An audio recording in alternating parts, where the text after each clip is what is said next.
Bismillahirrahmanirrahim. Assalamualaikum warahmatullahi wabarakatuh.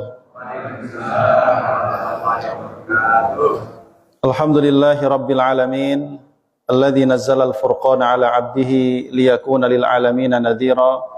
Asyhadu an la ilaha illallah wa asyhadu anna Muhammadan 'abduhu wa rasuluh. Allahumma salli wa sallim wa barik ala sayyidina Muhammadin wa ala alihi wa sahbihi ajma'in. Amma ba'du, rabbi syrah li sadri wa yassir li amri wahlul 'uqdatam min lisani yafqahu qawli. Subhanaka la ilma lana illa ma 'allamtana innaka antal alimul hakim. Allahumma 'allimna ma yanfa'una wanfa'na bima 'allamtana wa zidna ilman ya rabbal alamin. Allahumma ati nufusana taqwaha wa zakkiha anta khairu man zakkaha anta waliyuha wa maulaha. Allahumma inna na'udzubika min qalbin la yakhsha wa min ilmin la yanfa' wa min nafsin la tashba' wa min da'watin la yustajabu laha. Ma'asyiral muslimin, jamaah yang dimuliakan Allah Subhanahu wa taala, mudah-mudahan dengan keberkahan Al-Qur'an Allah jadikan kehidupan kita semakin terarah, semakin terbimbing, karena siapapun yang mengikuti petunjuk Al-Qur'an insyaallah tidak akan tersesat dan insyaallah tidak akan merugi dunia dan akhirat. Mudah-mudahan kita semuanya bisa konsisten sampai akhir hayat hidup kita insyaallah. Amin ya rabbal alamin. Malam hari ini kita akan melanjutkan pembahasan tafsir surah Al-Anfal, yaitu ayat 5 sampai dengan 8. Lanjutan daripada sebelumnya ya. Ma'asyiral muslimin jamaah rahimakumullah. Surah Al-Anfal sekali lagi adalah surat yang diturunkan oleh Allah Subhanahu wa taala mengiringi peristiwa perang Badar, perang pertama dalam perjuangan Rasulullah sallallahu alaihi wasallam, dan begitu banyak pelajaran besar yang Allah berikan dalam peristiwa ini. Karena itu memang turunnya langsung satu surat. Ya, bahkan Al-Anfal itu cukup panjang, ada hampir 100-an ayat ya, dan mengandung banyak sekali arahan-arahan, petunjuk-petunjuk berkaitan dengan perjuangan agama Islam, terkhusus tentang masalah jihad fisabilillah. Di sini jamaah rahimakumullah, di ayat ke-5 sampai dengan ke-8, Allah Subhanahu wa taala akan menjelaskan kepada kita tentang latar belakang kenapa perang Badar itu sampai terjadi. Ya. Dan bagaimana kita akan melihat antara rencana manusia dengan rencana Allah itu akan terlihat, dan di sana akan kita lihat mana yang jauh lebih baik dan lebih maslahat. Apakah rencana manusia ataukah rencana Allah?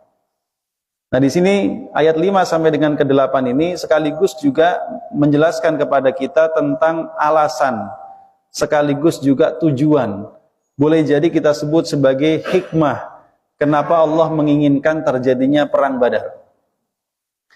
Allah Subhanahu wa taala berfirman dalam ayat yang kelima, a'udzubillahi minasyaitonirrajim, kama akhrajaka rabbuka min baitika bil haqq wa inna fariqam minal mu'minina lakarihun. Kama akhrajaka, sebagaimana telah mengeluarkan engkau wahai Muhammad, rabbuka yaitu Tuhanmu, min baitika dari rumahmu, bil haqqi dengan membawa misi kebenaran.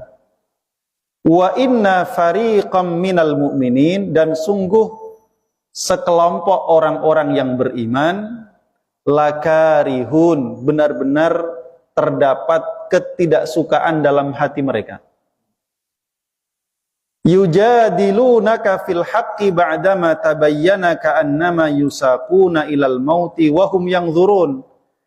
Sebagian yang tidak suka itu yujadilunaka, mereka membantahmu, fil haqqi, dalam urusan yang sudah jelas-jelas itu sebuah kebenaran, ba'dama tabayyana, setelah benar-benar jelas bahwa itu benar. Ka'annama yusaquna, seolah-olah mereka ketika diajak untuk menjalankan kebenaran ini, seolah-olah mereka digiring ilal mauti, kepada kematian. wahum sedangkan mereka yang zurun melihat sebab-sebab yang mengantarkan kepada kematian. Wa idh ya'idukumullahu ihda ta'ifataini annaha lakum wa tawadduna anna ghaira dhati syaukati takunu lakum wa yuridullahu an yuhiqqal haqqa bi kalimatihi wa yaqta'a dabiral kafirin. Wa idh ya'idukum, dan ketika menjanjikan kepada kalian, Allah yang menjanjikan kepada kalian ihda ta'ifataini, salah satu dari dua golongan. Golongan pertama dipimpin Abu Sufyan, hanya sekitar 40 orang. Golongan kedua dipimpin Abu Jahal, 1.300 orang. Allah menjanjikan kepada kalian salah satu dari dua kelompok ini. Annaha, bahwasanya kelompok tersebut lakum akan jadi milik kalian, artinya akan kalian kalahkan.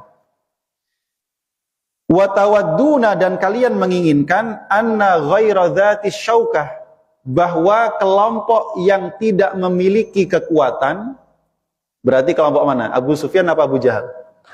Abu Sufyan. Dan kalian menginginkan agar kelompok yang tidak punya kekuatan ini takunu lakum, yang akan bisa kalian taklukkan. Wa yuridu, dan menginginkan Allah an yuhiqqa al-haqqa, untuk mengokohkan kebenaran, bi kalimatihi, dengan kalimat-kalimatnya, wa yaqta'a, dan memutus dabiral kafirin, yaitu pokok daripada orang-orang kafir. Liyuhiqqal haqqa wa yubtilal batila walau karihal mujrimun. Allah perkuat lagi, liyuhiqqal haqqa, supaya Allah benar-benar mengokohkan yang benar, wa yubtilal batil, dan membatalkan yang batil, walau karihal mujrimun, meskipun orang-orang yang jahat itu membencinya. Ma'asyiral muslimin jamaah rahimakumullah. Ini ayat-ayat yang singkat menggambarkan suasana kebatinan daripada kaum muslimin di masa itu.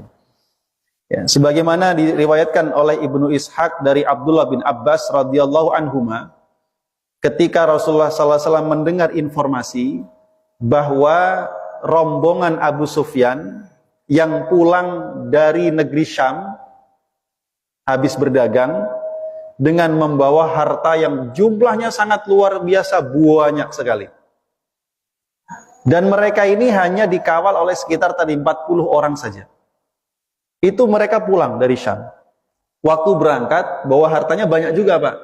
Pas mau dicegat, lolos. Nah sekarang pas mau pulang, Rasul dapat info lagi, ini mau pulang, cegat. Begitu. Ya. Karena kalau berhasil ditundukkan, apalagi jumlahnya 40 orang, ya, bisa cepat diselesaikan dan mereka mendapatkan ghanimah yang sangat banyak. Itu yang diinginkan. Maka Rasulullah SAW mengatakan kepada kaum muslimin, ya, bahwa rombongan orang-orang Quraisy yang sedang membawa harta dalam perjalanan pulang menuju wilayah Syam, dan mereka pasti melewati Madinah. Ya. Maka Rasul mengatakan, fakhruju ilaiha, keluarlah kalian untuk mencegat rombongan itu. Mudah-mudahan Allah memberikan al-anfal, rampasan perang kepada kalian. Maka orang-orang bersemangat. Maka terkumpullah kaum muslimin sekitar 300-an orang, 300 lebih belasan orang, yang mayoritasnya adalah dari kalangan Ansar, sedikit dari kalangan Muhajirin. Nah, ma'asyiral muslimin jamaah rahimakumullah, karena memang ini bukan perintah yang wajib, maka sebagian berangkat, sebagian tidak. Itulah mengapa jumlahnya hanya sekitar 300-an orang. Ya, karena tidak wajib. Nah, ketika mereka mencegat itu, Abu Sufyan ini juga sudah tahu, apalagi sejak berangkat sudah diintai. Maka Abu Sufyan juga tidak mau kepulangannya dari Syam ini kemudian mendapatkan rintangan. Maka dia pun mengirimkan mata-mata, ya, untuk mengecek. Jadi dia belum sampai, mata-matanya sudah sampai duluan, memastikan pergerakan kaum muslimin sudah sampai mana atau apa yang mereka lakukan. Dan benar saja Abu Sufyan mendapati Rasulullah sudah berangkat bersama dengan kaum muslimin. Bahkan Abu Sufyan itu, Pak, bisa mengetahui posisi kaum muslimin hanya dengan melihat kotoran onta. Dia lewat di satu daerah, ya, dia tanya orang tentang kondisi kaum muslimin, nggak ada yang tahu. Dia lihat ada kotoran onta atau kuda, onta lah, nggak banyak. Karena memang pasukan Rasul itu 300-an orang, ontanya itu sedikit, hanya sekitar 40-an atau berapa gitu. Sehingga satu onta itu bergantian antara 3 sampai 4 orang. Kudanya cuma 2. Peralatan perangnya sederhana, karena memang bukan niat perang, niatnya cuma cegat 40 orang ini. Ya. Nah, Abu Sufyan ini ketika sampai di satu daerah, lihat kotoran onta itu, dilihat, ini kotoran onta, warnanya begini, strukturnya begini, ini onta Madinah ini. Karena makanan yang model begini adanya di Madinah. Coba, itu pinternya Abu Sufyan. Dari kotoran onta dia tahu posisi, oh berarti dia udah lewat sini. Karenanya Abu Sufyan kemudian dia tidak mengambil jalur utama, tapi melipir ke arah kanan lewat pantai. Dan dia mengirimkan seseorang yang bernama Dhamdham bin Amr untuk pergi lebih dulu ke kota Mekah, menginformasikan kepada orang Mekah bahwa rombongan Abu Sufyan yang membawa harta kalian dalam bahaya. Ya. Dhamdham ini begitu sampai Mekah pinter, Pak. Sebelum sampai Mekah, bajunya dirobek-robek dulu, mukanya dikasih tanah, ya, kudanya hidungnya agak disobek dikit. Begitu masuk kota Mekah dia teriak-teriak, "Wahai orang Quraisy, harta kalian celaka." Gara-gara itu Abu Jahal mengumpulkan orang Mekah, pembesar-pembesarnya dikumpulin, yang nggak mau berangkat dikritik habis-habisan, dicela habis-habisan, termasuk Umayyah bin Khalaf, mantan majikannya Bilal, "Kamu nggak berani perang, kamu pakai rok aja di rumah." Akhirnya berangkat semua. Maka dibawalah sampai terkumpul 1.300 orang pasukan, ya, dengan pasukan yang lengkap, bahkan mereka bawa onta dalam jumlah yang banyak, minum-minuman keras yang mahal-mahal dibawa, budak-budak yang pinter-pinter joget, pinter nyanyi, biduan-biduan dibawa. Karena Abu Jahal optimis, nanti setelah kita mengalahkan Muhammad dan bala tentaranya, kita pesta 2 hari 2 malam di Badar. Nah, Rasulullah dapat informasi. Ternyata yang terjadi adalah Abu Sufyannya lolos, Abu Jahal sudah mendekati wilayah Badar. Sebenarnya Abu Sufyan sudah menginformasikan kepada Abu Jahal, "Kami sudah selamat, kalian pulang saja. Jangan lanjutkan perjalanan." Nah, disinilah kalangan orang-orang musyrik terjadi perselisihan. Abu Jahal bersikeras lanjut, sebagian bilang pulang saja. Kan tujuan utama menyelamatkan Abu Sufyan sudah tercapai. Abu Sufyan sudah lolos, jadi untuk apa lagi kita lanjutkan perang? Tapi Abu Jahal bersikeras, enggak, kita tetap berangkat. Akhirnya karena perselisihan itu 300 daripada pasukan musyrik mundur. Makanya jumlahnya tinggal 1.000. Nah, yang masyhur kan 1.000 lawan 300. Nah, itu asal-usulnya begitu, 1.300 mundur 300. Nah, disitulah kemudian jamaah rahimakumullah terjadi informasi kepada Rasul bahwa Abu Sufyan sudah lolos, Abu Jahal datang. Ya, kaum muslimin pengennya nyegat Abu Sufyan, tapi sudah lolos, ternyata yang di hadapan mata Abu Jahal. Makanya kama akhrajaka rabbuka min baitika bil haq. Sebagaimana Tuhanmu wahai Muhammad mengeluarkan engkau dari rumahmu dalam rangka mencegat rombongan Abu Sufyan, itu bil haq. Itu adalah misi kebenaran. Allah benarkan tindakan itu karena suasananya memang suasana perang, dan memang jamaah rahimahullah sebelum perang Badar ini ada perang-perang kecil sebelumnya yang sudah terjadi. Jadi memang hubungan kaum muslimin dengan orang Quraisy ini memang hubungannya sekarang sedang hubungan perang. Persis ya Iran sama Israel sekarang. Dari kemarin ancem-anceman, ya kan, serang-serangan dikit-dikit, sekarang mulai gede-gedean. Perang beneran. Ya. Sehingga ketika Rasul itu keluar dari rumah membawa sahabat-sahabatnya 300-an untuk mencegat Abu Sufyan, yaitu memang dalam rangka kebenaran. Ya. Tetapi begitu diketahui bahwa rombongan Abu Sufyan lolos, yang datang Abu Jahal dengan pasukan yang lebih besar dan perlengkapan yang jauh lebih banyak, lebih lengkap, lebih siap perang, sementara mereka jumlahnya hanya 300-an, ya, itu pun ontanya cuma sedikit, naiknya gantian. Ya, persenjataannya juga persenjataan musafir biasa. Secara persiapan tidak siap perang. Makanya wa inna fariqam minal mu'minina lakarihun. Ada sebagian kecil dari 300-an orang ini yang karihun, tidak suka, tidak siap. Ya. Karenanya mereka sebagian mengatakan, kami ini keluar tidak dapat informasi kalau kita akan perang. Jadi kami juga nggak siap. Gitu.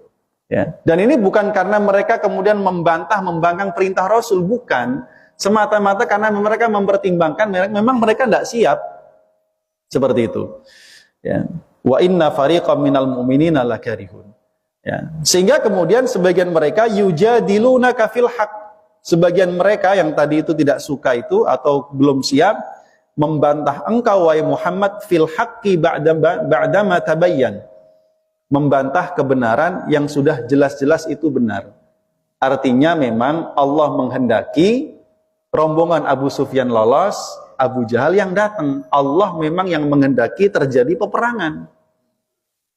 Umat Islam nggak boleh cari musuh. Tapi kalau musuh di depan mata, jangan lari. Nah itu Pak. Ya. Maka di sini kemudian mereka sebenarnya tidak punya pilihan.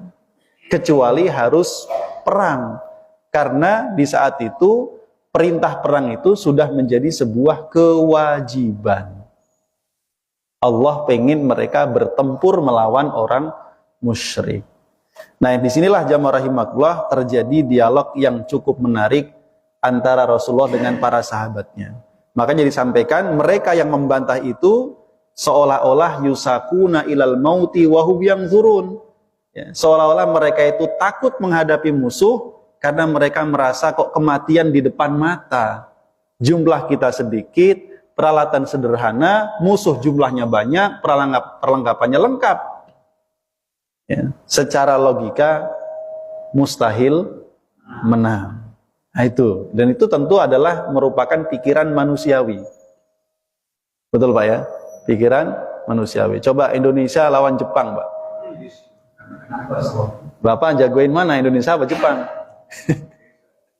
Tetap Indonesia Ustaz, nasionalis gitu kan.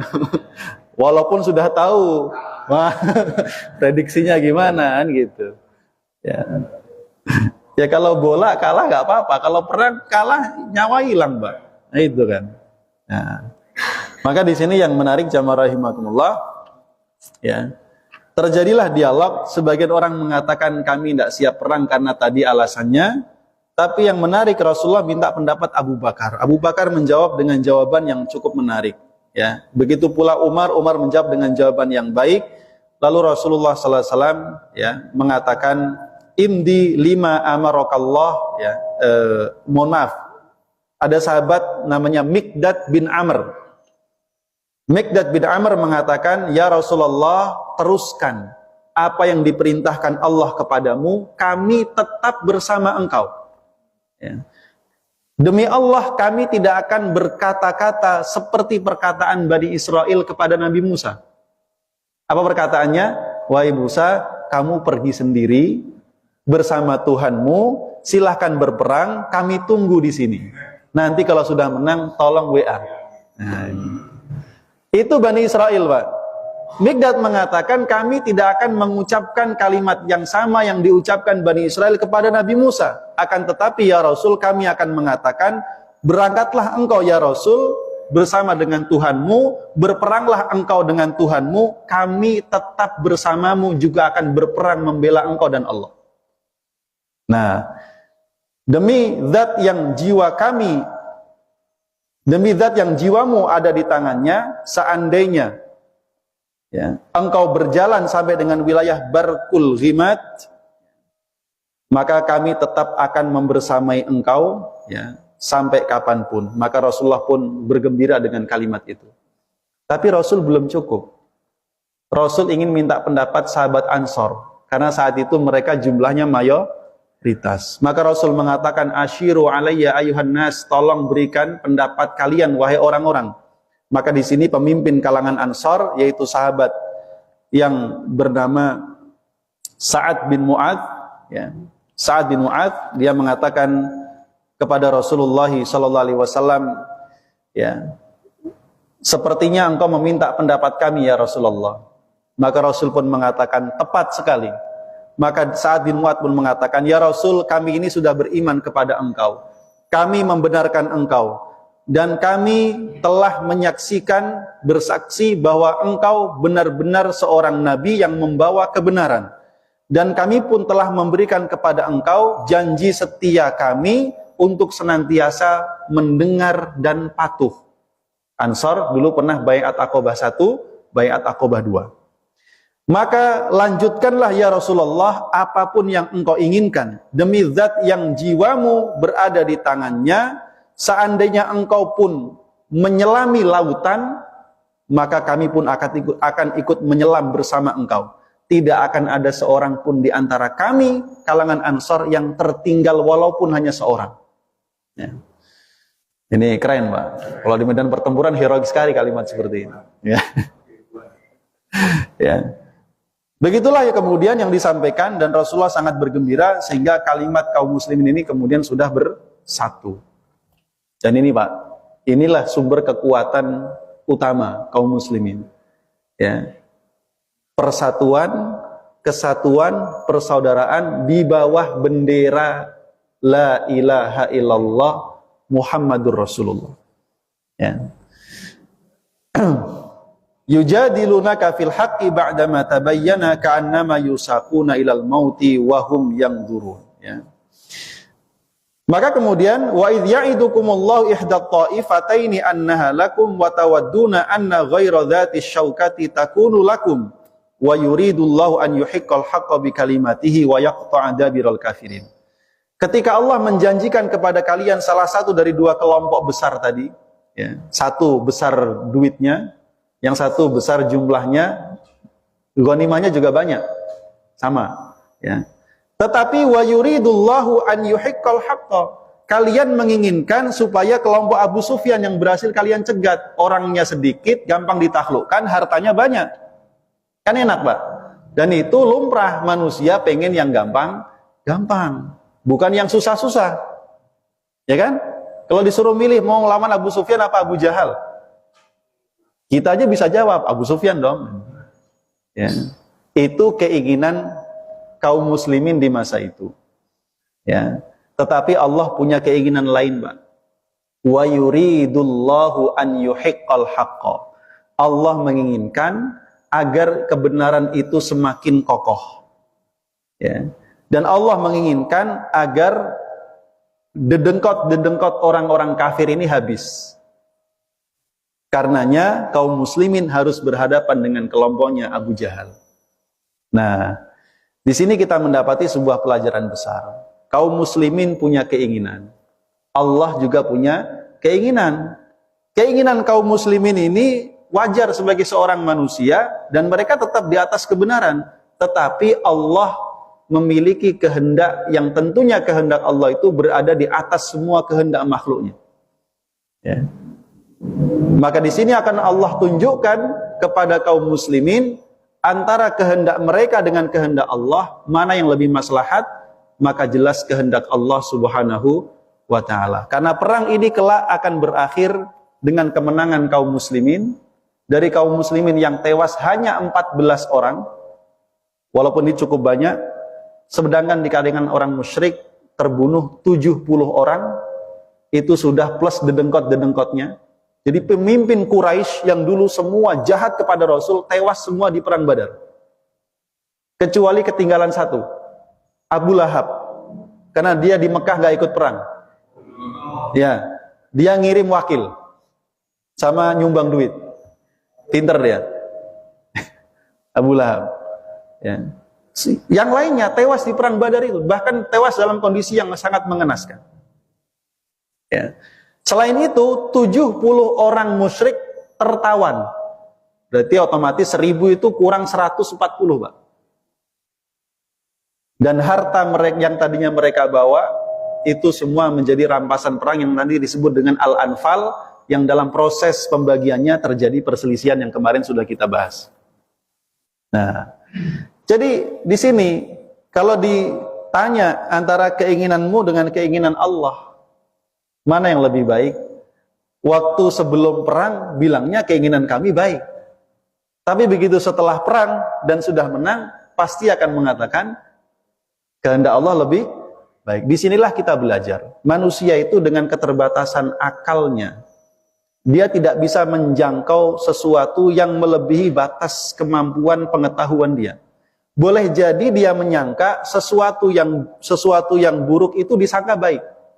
Atau sebaliknya, sesuatu yang baik disangka buruk. Karena itulah kita mengenal dalam ayat Al-Quran, Al-Baqarah ayat berapa ini? Kutiba alaikumul qitalu wa huwa kurhul lakum. Diwajibkan atas kalian berperang, padahal perang itu kalian benci. Siapa yang senang perang? Tidak ada. Ya. Lalu lanjutan ayatnya, wa asa an takrahu syai'an wa huwa khairul lakum. Boleh jadi kalian membenci sesuatu, padahal sesuatu yang kalian benci itu justru membawa kebaikan. Perang dibenci, tapi kadangkala untuk mendapatkan maslahat yang besar terpaksa harus perang. Begitu Pak. Rakyat Gaza kira-kira pengen perang nggak? Nggak pengen Pak. Tapi dalam kondisi begini nggak ada cara lain. Ya. Wa asa an tuhibbu syai'an wa huwa syarrul lakum. Atau boleh jadi kalian menyangka sesuatu itu baik, kalian sukai, padahal yang kalian sukai ini boleh jadi membawa keburukan. Komentar terakhir ayat ini sangat menarik. Wallahu ya'lamu wa antum la ta'lamun. Allah yang lebih tahu, kalian tidak tahu apa-apa. Disinilah kemudian kita memahami bahwa kebaikan, kemaslahatan fid dunya wal akhirah itu ada pada pilihan Allah Subhanahu wa ta'ala. Ya. Allah sudah memilih untuk kita agama yang diridhoi, Islam.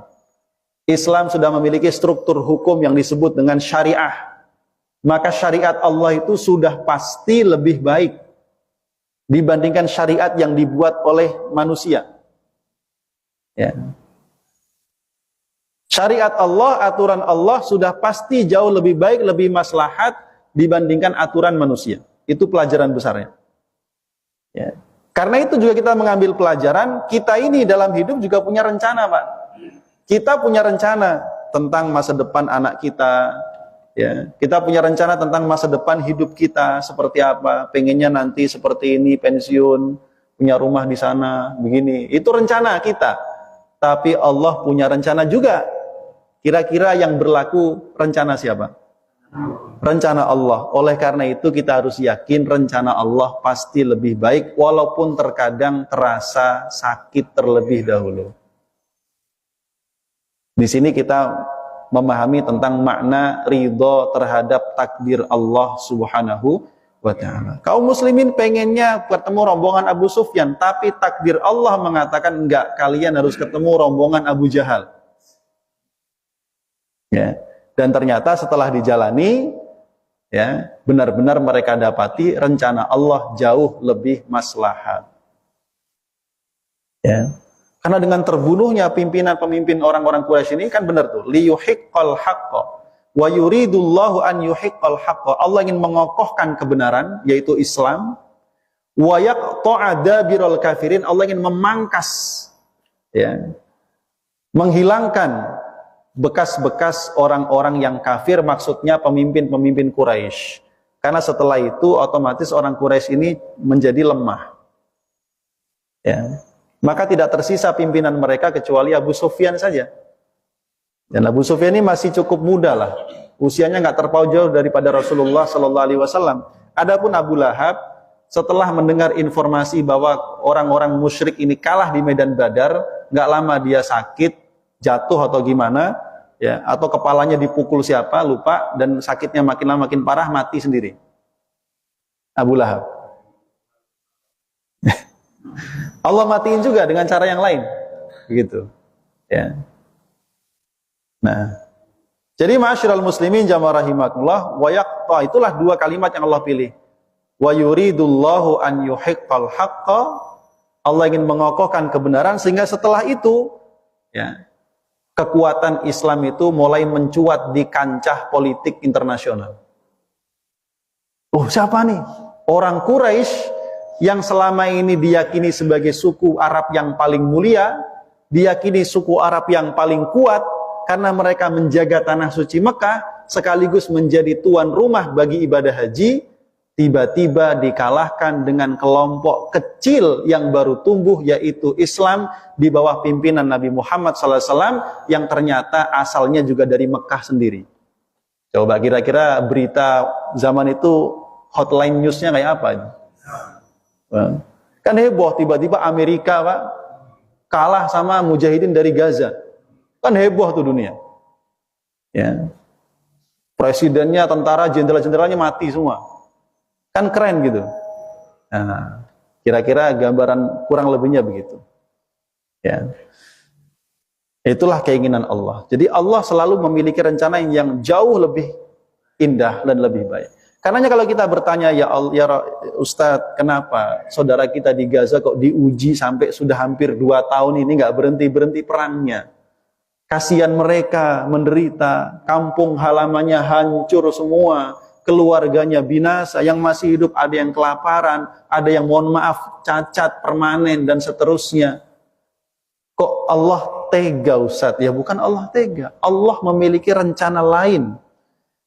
Sudah begitu saja jamaah rahimakumullah, kita ini kaum muslimin belum sadar 100%.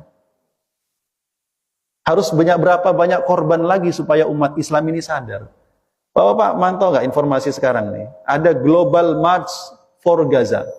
Rombongan orang-orang dari Eropa, dari Afrika, di Indonesia juga ada kemarin 10 orang datang ke Mesir, rombongan jalan kaki 50 km menuju ke perbatasan Rafah dan Gaza. Begitu sampai Rafah, dicegat sama polisi Mesir. Nggak boleh. Polisi Mesir Muslim apa tidak? Muslim, Pak. Itu yang memohon-mohon orang kafir, Pak. Tolong dong, kasihani saudara kalian itu di sana. Mereka kelaparan. Kami cuma pengen masuk mengantarkan bantuan. Jangan halangi kami. Sampai sujud-sujud itu orang kafir padahal. Tapi tentara Mesir gini. Coba.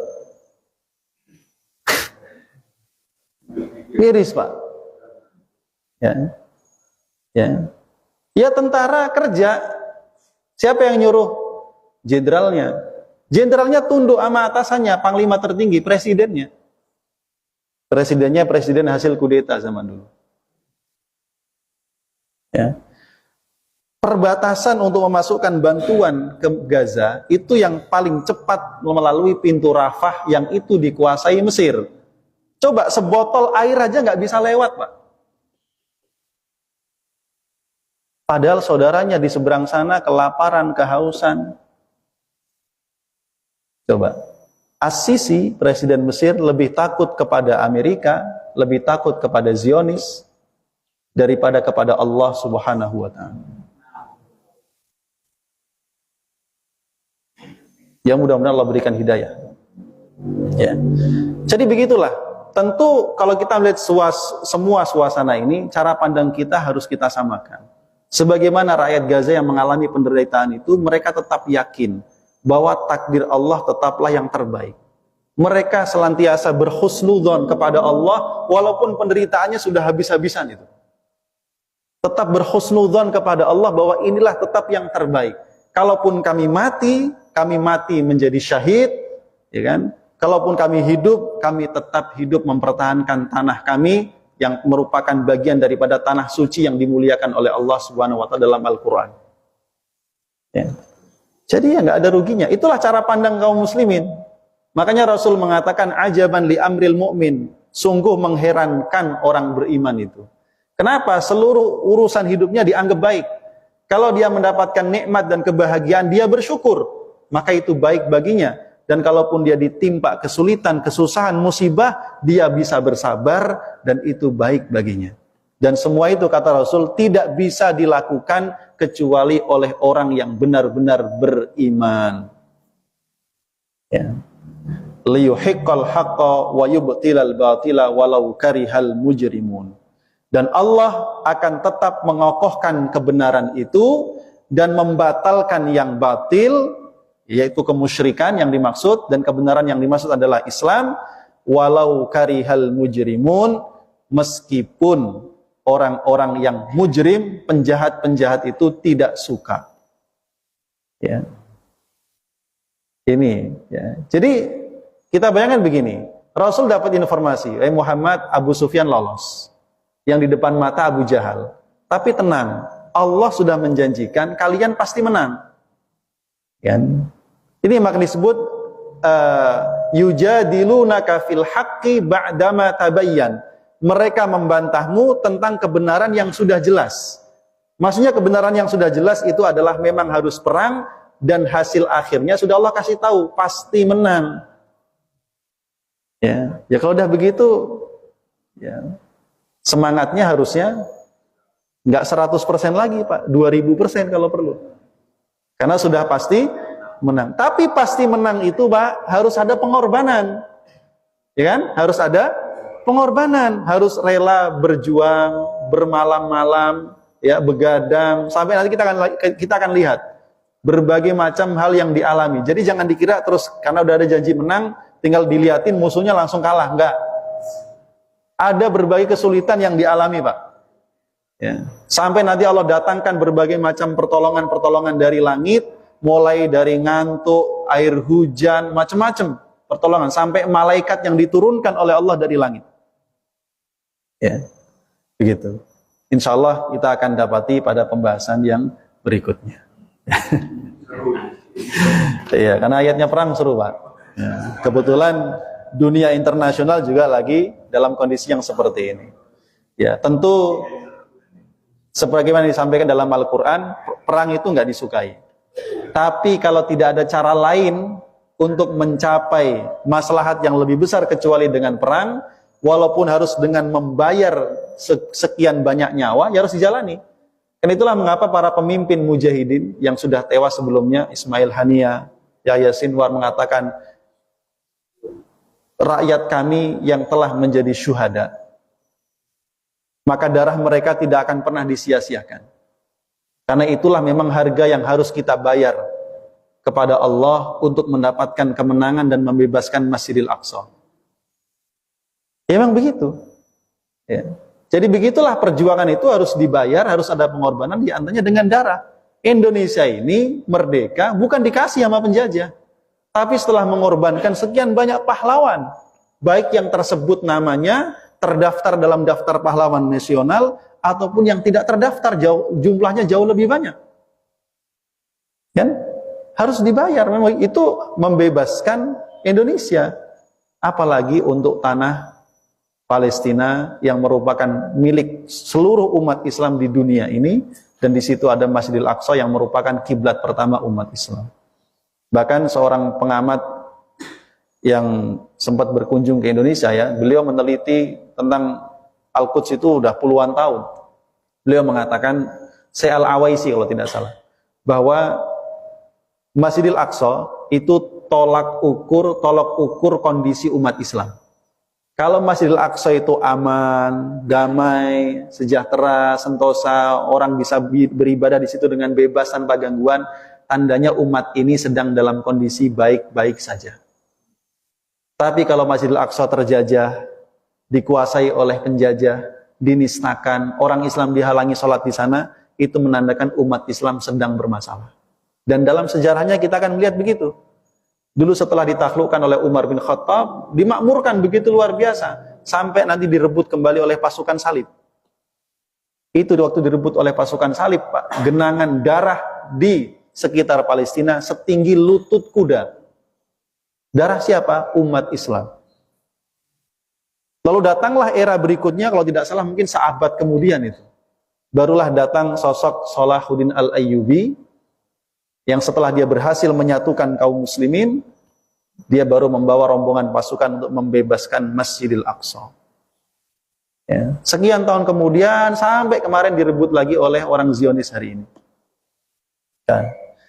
Jadi jamaah rahimakumullah, ini ya karena itu sangat sangat aneh kalau ada umat Islam terus nggak peduli dengan kondisi umat hari ini. Ya.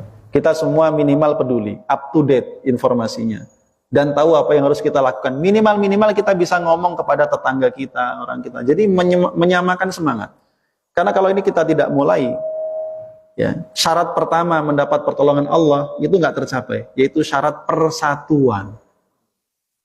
Kalau syarat persatuan nggak tercapai, gimana mau perang? Orang nggak bersatu, ya kan? Nggak bisa. Lalu mau mengharapkan pertolongan dari langit turun malaikat, mau gimana? Ini nggak tercapai, nggak bisa. Ya. Jadi masyiral muslimin jamaah rahimakumullah, inilah yang harus benar-benar kita perhatikan, ya. Dan sekali lagi, ya, pelajaran besar yang kita dapati bahwa bagaimanapun yang telah Allah tetapkan bagi kita semua, ya, dalam kehidupan ini ataupun dalam kehidupan berjamaah sebagai kaum muslimin, tetaplah yang terbaik. Karena itu mari sama-sama kita berusaha minimal untuk diri sendiri, komitmen dengan setiap perintah Allah, yang wajib, yang sunnah kita laksanakan dengan sebaik-baiknya, yang haram, yang makruh kita usahakan tinggalkan semuanya, dan kita ciptakan lingkungan hidup yang baik, yang islami, yang mudah-mudahan itulah menjadi kontribusi kita kelak kalau kita ditanya oleh Allah, minimal kita sudah berjuang walaupun, ya, hanya untuk skup lingkungan kehidupan kita sendiri. Wallahu alam bishawab. 2 menit lagi, ya. Oh ya, silakan. Ada yang nanya? Monggo, Pak. Kan ada 2 pasukan yang Abu Jahal. Abu Sufyan itu kan dia sebenarnya dagang atau dia pulang. Ya, untuk dagang, benar. Itu loh, saya logika lainnya. Abu Sufyan itu kan bawa barang dikawal oleh pasukan. Iya. Cuma di situ ada pasukan dari Nabi Muhammad mau menikah gitu. Ya. Apakah itu logika itu menjadi perampok atau gimana itu? Ya, baik. Di situ mau merampas kan dia lagi dagang, lagi mau dirampas. Kalau sekarang kan istilahnya kan merampok lah gitu ya. Apakah memang karena bisa pada saat itu diperbolehkan gitu ya. Nah, baik, terima kasih. Itu sangat wajar sekali dan memang tadi itu sudah saya sampaikan frame-nya, hubungan Islam dengan Quraisy saat itu sedang hubungan perang, Pak. Karena orang Quraisy ini tidak membiarkan umat Islam itu setelah mereka pindah ke Madinah, itu nggak dibiarkan hidup tenang. Mereka tetap melakukan berbagai macam upaya mengganggu umat Islam. Bahkan melobi kepada orang-orang Madinah yang dianggap pemimpin dan pembesar, terutama kepada orang Yahudi, supaya bisa mengusir Rasul dan Muhajirin pulangin lagi ke Mekah. Itu yang terjadi. Karena saya sampaikan tadi, sebelum terjadinya perang Badar ini, itu sudah ada beberapa peristiwa, belasan. Ya. Sehingga wajar sekali dalam kondisi seperti ini, mohon maaf, Yaman menyerang kapal milik Amerika. Ya kan? Dicegat. Ya dalam kondisi suasana perang seperti itu, Pak, itu hal yang wajar. Yang lumrah saja. Kok seolah seperti ngerampok? Ya kalau bisa dibilang kasarnya begitu, tapi itu bukan merampok. Karena memang suasananya perang, sehingga setiap pihak itu boleh melancarkan serangan. Dan itu dalam hukum internasional saya rasa ya juga dibenarkan. Ya, dirampas begini. Dan itu memang saat itu ghanimah itu dihalalkan. Dan salah satu di antara kelebihan umat Islam yang tidak dimiliki umat terdahulu, umat Islam itu dihalalkan bagi mereka ghanimah. Sementara bagi umat yang terdahulu itu nggak diizinkan oleh Allah Subhanahu wa taala. Jadi persepsinya dia bukan merampok, ya, bukan kemudian ini memang Abu Sufyan niatnya perang, tapi dia sudah tahu dan memang sudah bersiap-siap, makanya dia bawa pasukan. Sekaligus mengamankan kalau di tengah jalan ketemu rampok beneran. Kalau umat Islam jelas bukan rampok. Gitu ya. Nah, di sini yang perlu tadi kita dudukkan dengan baik bahwa karena suasananya perang, maka seperti itu adalah sesuatu yang wajar saja, kecuali suasananya damai. Nggak lagi perang. Ya, makanya ketika nanti tahun ke-6 Hijriah terjadi namanya Sulhul Hudaybiyah. Dan itulah akhir peperangan antara umat Islam dengan orang Quraisy Mekah. Ya, perjanjian Hudaybiyah, gencatan senjata selama 10 tahun. Ya, dan di situ Rasul benar-benar berkomitmen. Sama sekali tidak menyerang. Bahkan perjanjian itu sangat merugikan kaum muslimin secara kasat mata. Sampai para sahabat Nabi itu saking nggak senangnya dengan keputusan itu sampai protes. Bahkan Umar yang langsung protes kepada Rasul. Ya.